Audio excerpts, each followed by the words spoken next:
MrBeast is in the middle of a scandal that now involves the president of Mexico. Right, and so it's all connected to this video that he posted titled, "I explored 2,000-year-old ancient temples," and in it, MrBeast explores historical sites in Mexico, with it notably including El Castillo and Chichen Itza, which is one of the wonders of the world. And he travels through these sites with guides who take them to temples and caves, and they explain the historical and spiritual context of what they're looking at. And one of the things that you see in the video is the guide laying down the law of what you can and cannot do in these sites. Well, there's some ceramic pot shards. Wow, this is so cool. Can I take one home? Well, dude, we're going to jail.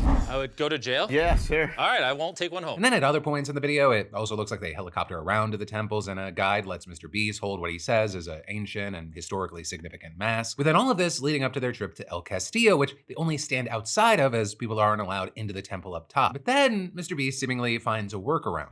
Out of respect for the culture and all the people who hold this very sacred, we are not gonna touch the temple. Instead, we're gonna fly this drone up to see what's in that secret room. You cool with this?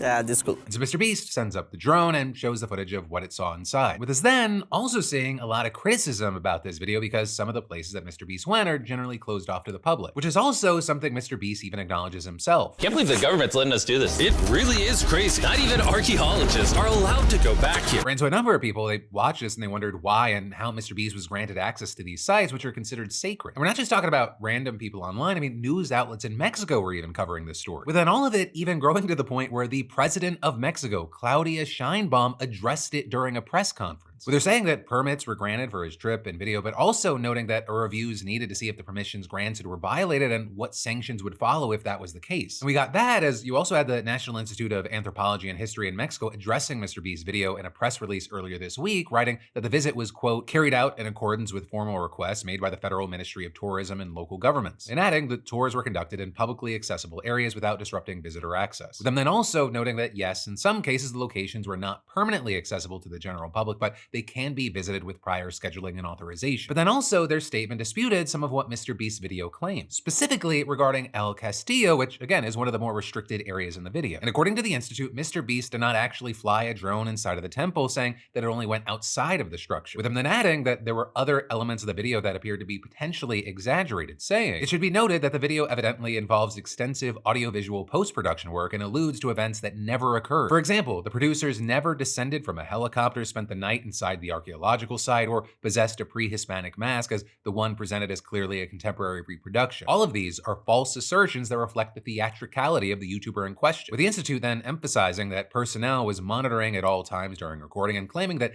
even though MrBeast might have distorted some of what was presented, they believe that overall, this kind of content can get young people interested in this part of history. And so, ultimately we'll have to wait to see what comes from this or what comes from the review of MrBeast and the permits, but my expectation is probably nothing. One, I don't think MrBeast's core audience is gonna care if certain parts of the video were exaggerated, and two, I think as far as the Mexican government and Mexican tourism board, they're probably over the moon about this. It would really take like a massive local movement to kind of take this to a different place, and right now if you look at the top comments on the video, a lot of the local comments from people in that area, they're like, whatever. And even the comments that could be seen as somewhat negative, it's not even really negative towards MrBeast, it's more negative towards the government.